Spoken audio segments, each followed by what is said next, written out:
انسانی تاریخ میں ایک ذو نواس نامی شخص جو حمیر نامی قبیلہ سے تعلق رکھتا تھا یہودی ہو گیا۔ اس کے ساتھ ہی اس کا پورا قبیلہ بھی یہودی ہو گیا۔ اس نے اپنا نام یوسف رکھا۔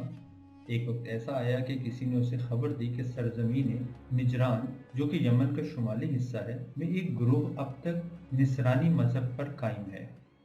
ذو نواس کے ہم مسلک لوگوں نے اسے اس بات پر ابھارا کہ اہل نجران کو دین یہود کے قبول کرنے پر مجبور کرے۔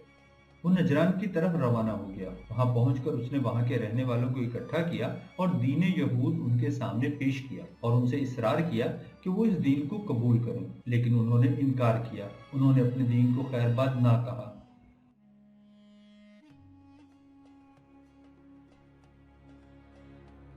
ذو نواس اور اس کے ساتھیوں نے ایک گروہ کو پکڑ کر اسے آگ میں زندہ جلایا اور ایک گروہ کو تلوار سے کاٹ ڈالا۔ اس طرح آگ میں جلنے والوں اور مقتولین کی تعداد تقریباً 20,000 تک پہنچ گئی۔ بعض مفسرین نے یہ بھی لکھا ہے کہ اس ظلم و ستم سے بچ کر بنی نجران کا ایک آدمی کیسر روم کے دربار میں پہنچا۔ اس نے وہاں ذو نواس کی شکایت کی اور اس سے مدد طلب کی۔ کیسر روم نے کہا، تمہاری سرزمین مجھ سے بہت دور ہے۔ میں حبشہ کے بادشاہ کو خط لکھتا ہوں جو عیسائی ہے اور تمہارا ہمسایہ ہے۔ میں اس سے کہتا ہوں کہ وہ تمہاری مدد کرے۔ پھر کیسر روم نے خط لکھا اور حبشہ کے بادشاہ سے نجران کے عیسائیوں کے خون کا انتقام لینے کی خواہش کی۔ وہ نجرانی شخص حبشہ کے بادشاہ نجاشی کے پاس گیا۔ نجاشی اس سے یہ تمام ماجرا سن کر بہت متاثر ہوا اور اسے نجران میں دین مسیح کے ختم ہو جانے کا بہت افسوس ہوا۔ اس نے ذو نواس سے شہیدوں کے خون کا بدلہ لینے کا ارادہ کر لیا۔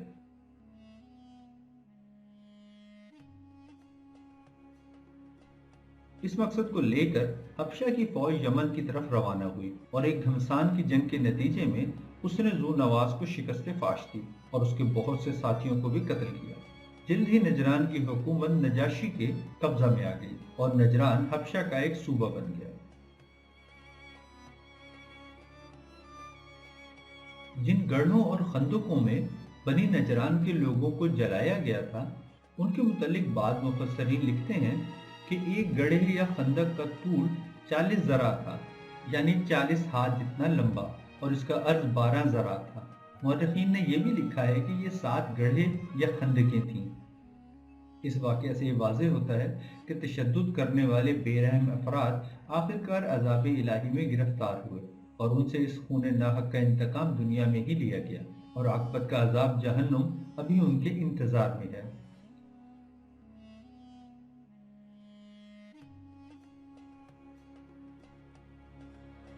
انسانوں کو جلانے والی یہ بھٹیاں جو یہودیوں کے ہاتھ سے مارز وجود میں آئیں، ایسا احتمال ہے کہ پوری انسانی تاریخ میں یہ پہلی آدم سوز بھٹیاں تھیں۔ لیکن تعجب کی بات یہ ہے کہ اسی قسم کی بے رحمی کا پور یہودی بھی شکار ہوئے، جیسا کہ ہم جانتے ہیں کہ بہت سے یہودی لوگ ہٹلر کے حکم سے آدم سوز بھٹیوں میں جلائے گئے۔ اس کے علاوہ ذو نواس یہودی جو اس منحوس اقدام کا بانی تھا وہ بھی بدعمالی کے انجام سے نہ بچ سکا۔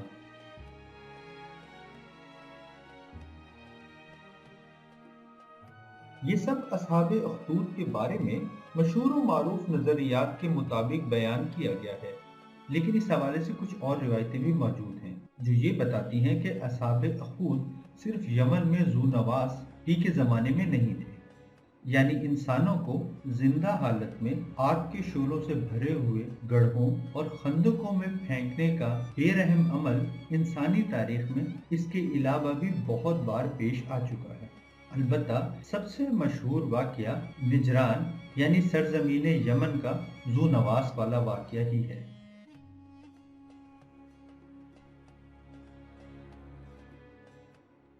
اخدود سے مراد عظیم گڑھے اور خندقیں ہیں، اور یہاں بڑی بڑی خندقیں مراد ہیں جو آگ سے پر تھیں تاکہ تشدد کرنے والے اس میں مومنین کو پھینک کر جلائیں۔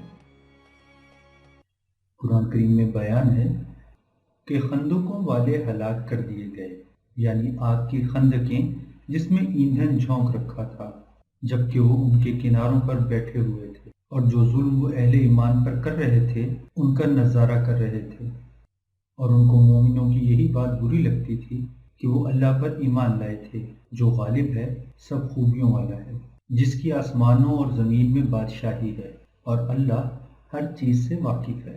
جن لوگوں نے مومن مردوں اور مومن عورتوں کو تکلیفیں دیں اور توبہ نہ کی، ان کو دوزخ کا اور عذاب بھی ہوگا اور جلنے کا عذاب بھی۔